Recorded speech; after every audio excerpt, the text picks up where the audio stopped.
Hey YouTubers. So today I'm back with another video, y'all. I seen this story on Facebook, I think it was. And so this guy, he unalived his wife. And I'm gonna show the video at the end, but I wanna show y'all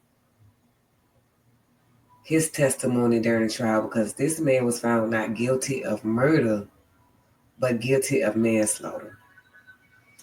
And so I said, well, let me go see what made the court decide this to be manslaughter instead of murder. I just could not understand it. So I went and watched the trial a little bit. So I'm gonna play his testimony. I may not play the whole thing, but after the testimony, I'm gonna let y'all see the video, and then y'all can understand why. Ain't no way they charged this man with manslaughter. It's clearly a first degree. Clearly on video. It's caught on video in their house. So it was this woman's birthday party. After the birthday party, they was cleaning up. And at some point, after I guess the guests went home, this fight broke out. So I want y'all to hear what he's saying, though. Like always, let's watch it together. Still audio in the video. They're horrible. They're disgusting.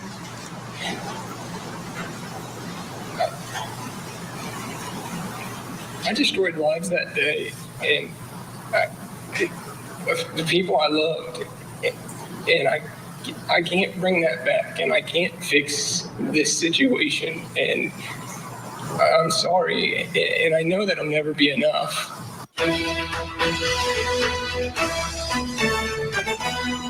That was defendant Jordan Hennig reacting to his own actions. He was being asked about it during direct examination while he's on the stand. He's apologizing essentially for the shooting death of his wife, Ashley. Prosecutors say the former soldier flew into a rage. This was after celebrating his wife's 37th birthday party back in June of 2023. But Hennig says that he simply broke, that he snapped after suffering years of emotional and physical abuse at the hands of his wife. He's claiming extreme emotional disturbance, hoping to either get an acquittal or a lesser charge, something like manslaughter in this murder trial. Let's go back into the courtroom now. We're picking it up where we left off. Hennig is talking about that birthday party where everything seemed normal. His parents called to wish his wife a happy birthday, sang her a song, and then this. Everybody's kind of like over because it's starting to get dark, and so. At any point did you try to make a gesture of affection to Ashley?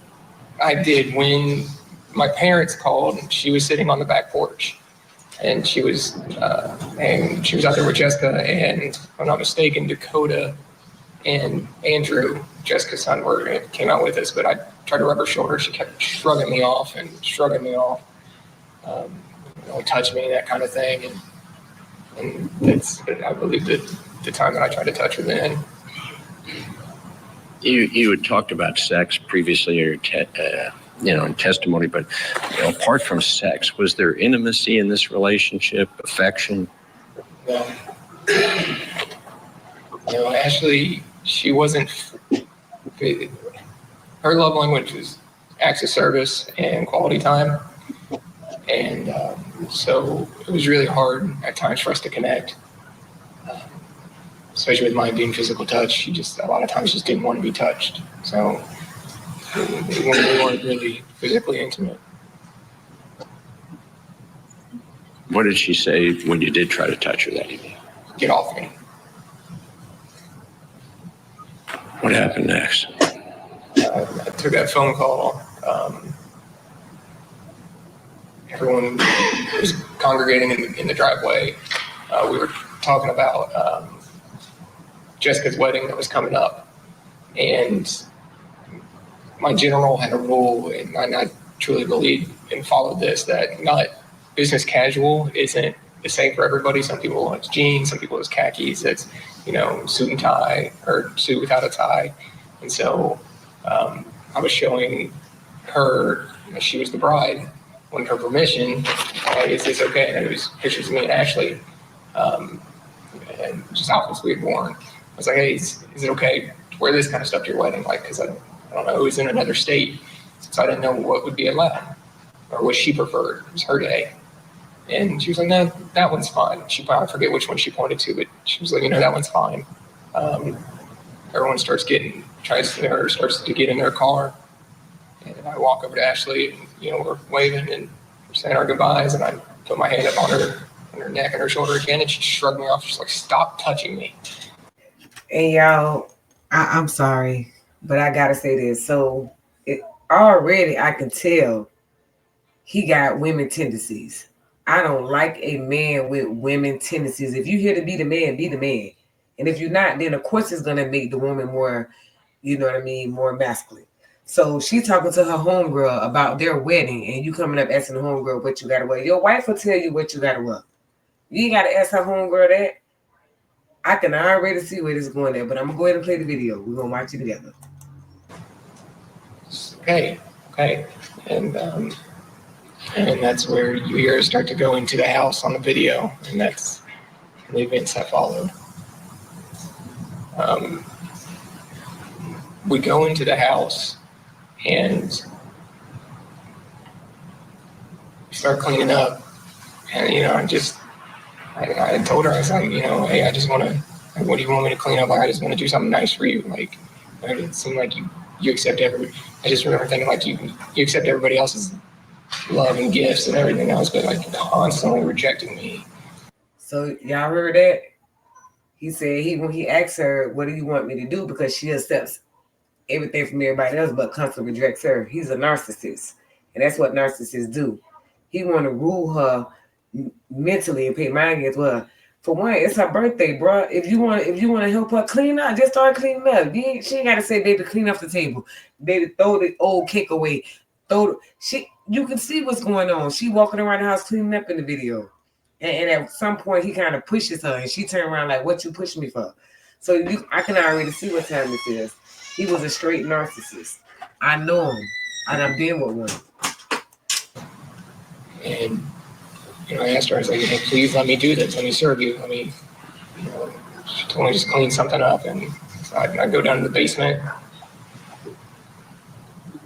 We were taking glasses down to the basement from the bars. We had a lot of that stuff. And then I remember hearing her screaming my name. I was just thinking, what did I do? What did I do now? And she was saying about this slip and slide that we had talked about with Carter and the kids earlier that day, that, hey, if you're going to bring it out, and we all agreed, me, her, and him, that, hey, if he's going to bring this out, he needs to put it away. She wanted to do it for him, and I wasn't okay with that. Like, no, we agreed on this. Like, his parents were supposed to be united. And I'm telling y'all, it's a Zeit. I'm sorry, y'all. I gotta say this. This the Zeit thing the narcissist took me through.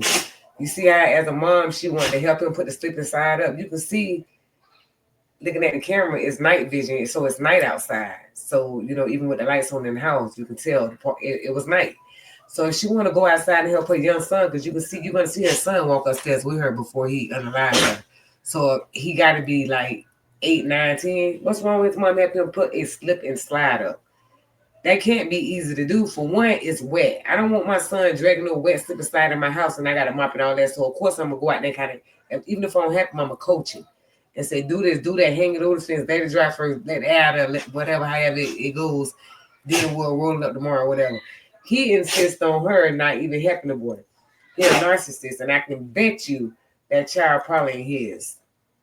I was upset at her for, just overriding me. It's just, she overruled me on everything, it felt like. And so a woman only overrules you when she don't trust your judgment. I started yelling for Carter, and he's up in the shower.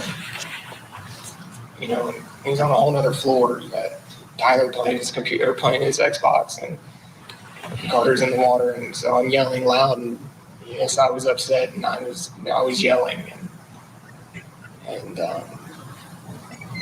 we go outside. Carter, I'm trying to show him, like, hey, this is where I was pointing to the drain spout on this slip and slide because it would collect water in the end of it, and she's out there with us. And that's, I kept telling him, he was like, where is it? Because it's getting dark. And I was like, it's right here. I was frustrated. And that's when she grabbed me around my balls and started smacking me. And I started telling her, let go, stop, please, let go. And I'm yelling at her. Where the kids at? What the kids saying? I sure hope they put them kids on the stand, because I can bet you it didn't happen like that. I can bet you it didn't happen like that. So I really want to go watch the full trial. I really just go watch the opening statement and this. So I can bet you it did not happen that way. But I'm gonna play the video, y'all. And she's pulling me from where the slip and slide was set up over to kind of the porch area. And as she's pulling me, I went to reach out for the banister, and I didn't grab the banister. I grabbed Carter, and somehow he ended up in between us, and I heard him scream. I had finally gotten a hold of her wrist, and I pried her off of me, and I restrained her wrist up by her head, and I was like, stop. And she had told him to go get Jimmy. We're arguing, and Jimmy comes over and starts screaming at me, get off of her. And when I finally let up and let go of her wrist and stood up, he shoved me down onto my steps. And I just remember thinking, like, dude, you don't even know what's going on. Like, you don't understand even how we got to this point. Like, what are you attacking me for? I wasn't sitting on top of her, hitting her. I wasn't hurting her. I was just holding her wrist down. And when he shoved me down, she told him to run. And I don't know. I just took off after him. Like I was upset. I was mad. Upset and mad, and eventually killed his wife. We are getting very close to that moment. I do want to get some analysis at this point, though, from our trial attorney standing by, Marjorie Mesidor, and here in studio with us, retired NYPD Executive Corey Pegues is with us. Thank you both for joining us. Corey, let me start with you. Your thoughts on what we're hearing from Jordan Hennig, because this is direct examination. He's getting to tell his story. Are you picking up on anything truthful about the abuse he says he suffered at the hands of his wife? No, not at all. I'm not really buying his story. It seems. Thank you. We ain't buying that, bro. It's like it's really made up, and which this is what they do. He's fighting for his life, right? But I don't think he's going to be able to get away from that electronic footprint, that video. But he's going for an Emmy, but I think he's going to get a bronze. I don't think it's looking good. That video is very damning. Marjorie Mesidor, he made the decision to testify, even after he had a pretty compelling expert on the stand saying that he suffered from extreme emotional disturbance, that a lot of things played into that, the alcohol, the testosterone, the abuse that he was dealing with, and the stress at work. Do you think this was a smart idea now that you are hearing him testify? To agree with my co-panelists that there was not really a lot here for him to add that would aid in his defense. It seems like it was a bad idea. I don't think his affect or his believability translates in his recounting of the story. And if he had a powerful expert that spoke about his emotional distress, he should have left it at that. I think that, again, the video is damning. I think that the video of the interaction between them, of her not being the aggressor, flies in the face of any sort of history of some sort of domestic abuse and domestic violence. Also, his sheer size change also flies in the face of domestic abuse and domestic violence. His size at his mugshot and his size now are clearly different. He is clearly much smaller and smaller frame than he was when the mugshot was taken. It does not show me that he was the person who was receiving any abuse. He also testified that many times she said, "Don't touch me." She moved away from him several times. Again, this testimony is not helping him at all. And we are about to hear him have to explain away that video and what he was feeling in that moment. Marjorie and Corey, please stand by. We're going to get to a break. We'll get everyone back into that case in Kentucky against Jordan Hennig.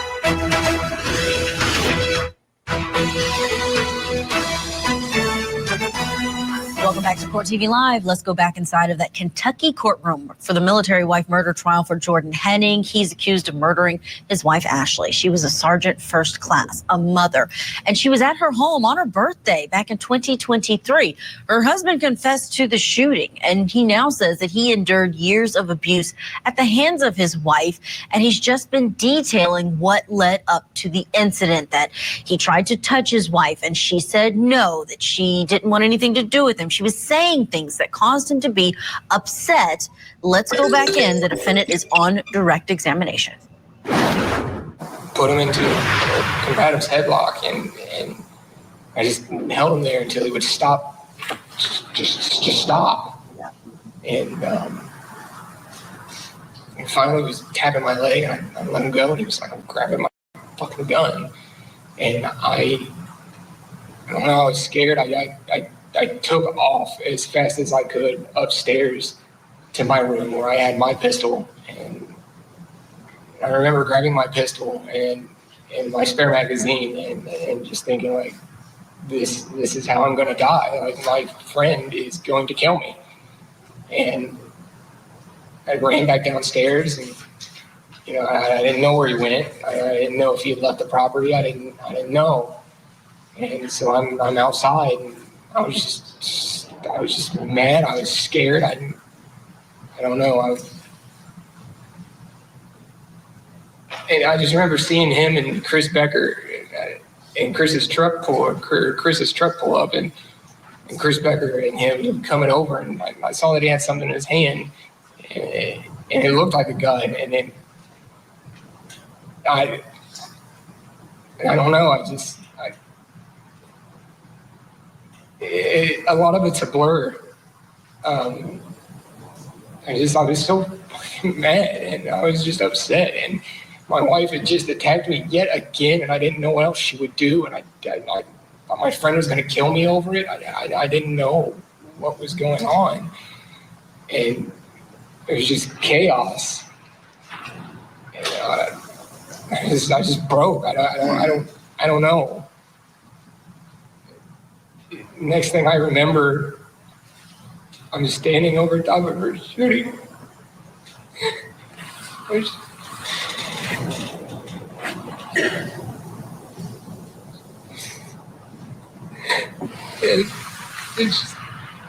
I didn't know how I got to that point, or what was going on.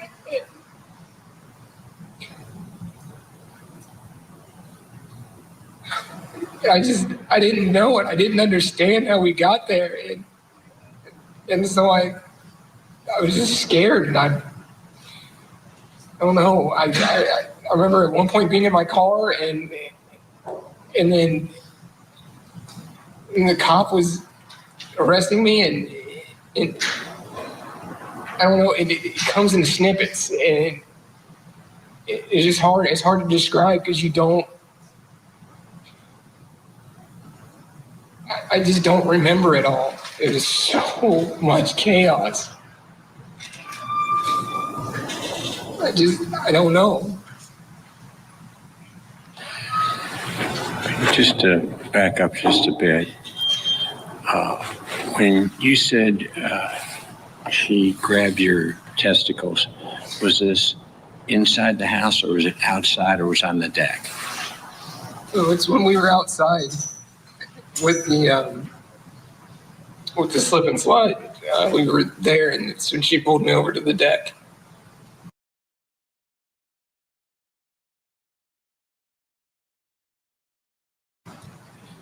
And at some point on video, can you hear Carter say something or do something?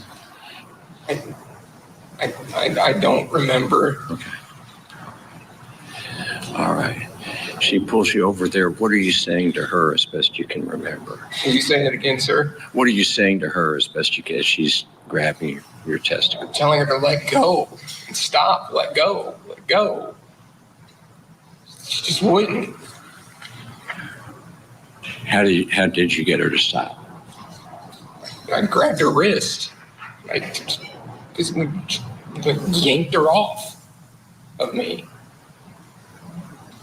Is that when Watts comes? That's when he came over after that, yes.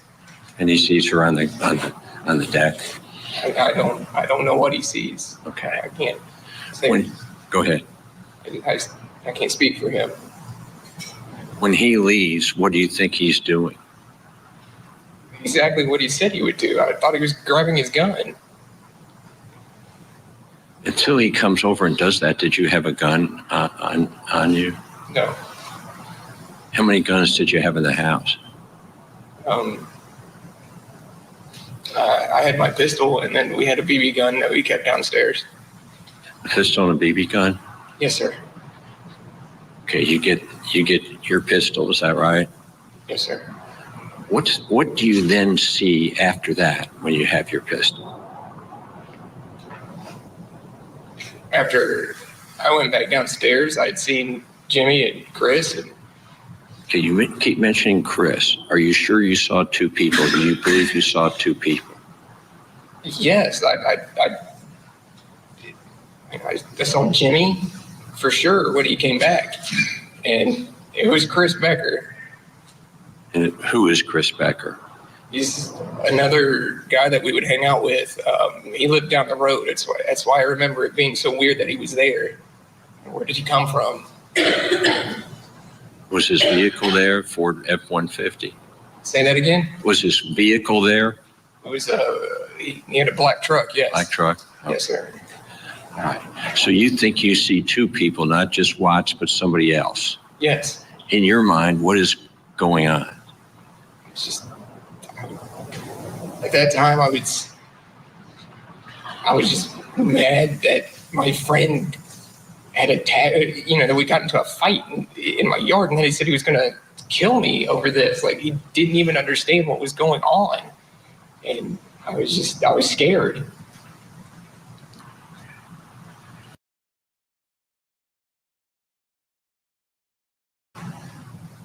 We've seen the video, heard the audio, okay? Yes, sir. And honestly, sir, you'll agree it's just very difficult to watch and hear. Yes, it's extremely difficult to watch. I want to ask you about, though, some of the things yelling at Carter. How did you view Carter? All my kids were my world. Carter, he was my little mini-me. He always wanted to do stuff just like me. He always just kept saying, I want to be just like Daddy. Even anytime I would get a new Army PC, he would take my old one and he'd wear it around and play soldier.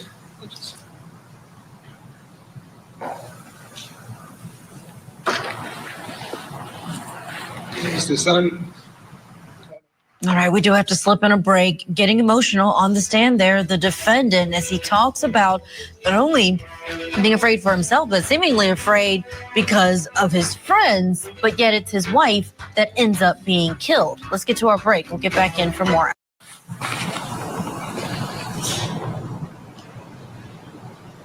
When you're yelling there at Carter, you think you were maybe beginning to lose it?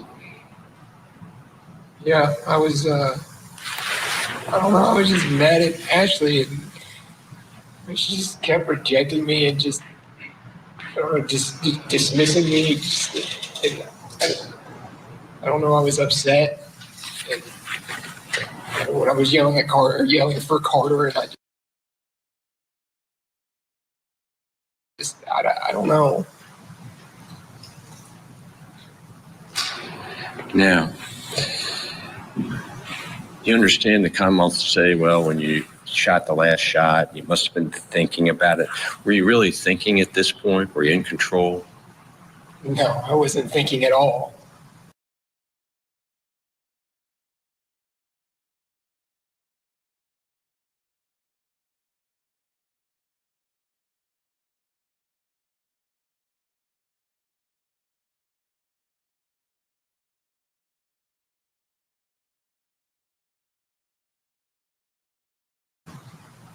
Do you have any judgment at this point? No. When you left, how did the police end up arresting you? I don't really remember. I just remember being thrown in the back of the car, and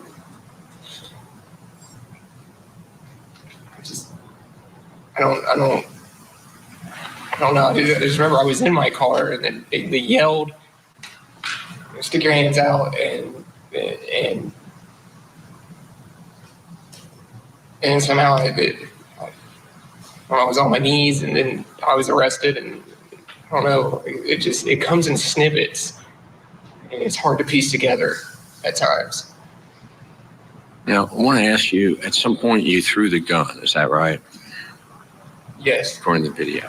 What were you taught about weapons in the military?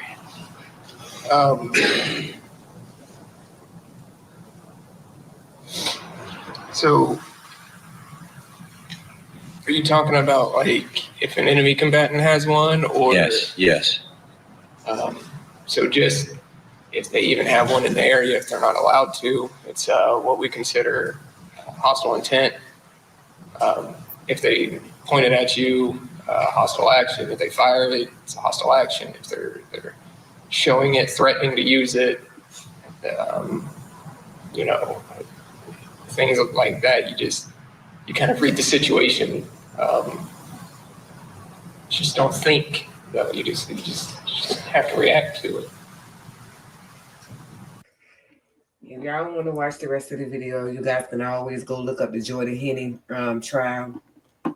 But I'm going to go ahead and get to the actual unaliving. Touch. She said, "Don't stop touching me." She didn't want to be touched. You're mad now. You're initiating all this. Now, you seen her just go upstairs. That was him going behind her.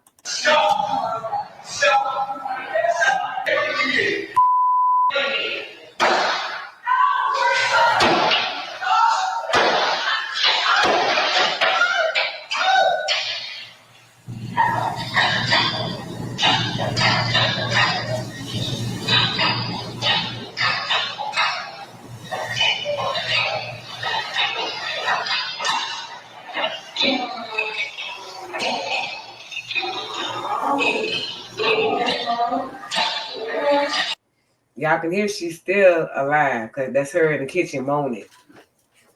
Now he done went somewhere, did something, caught this gun, got another clip or whatever he did when he went out of view, but now he's coming back. Because she went up these stairs. They must have a back entrance to where she can come around this way. So now he done went off this way. Now he's coming back.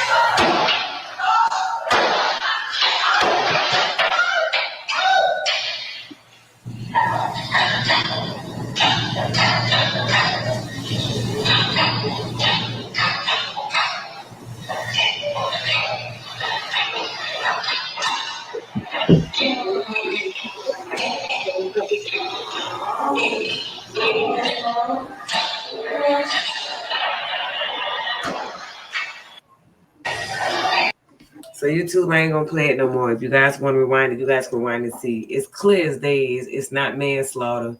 It's murder in the first degree.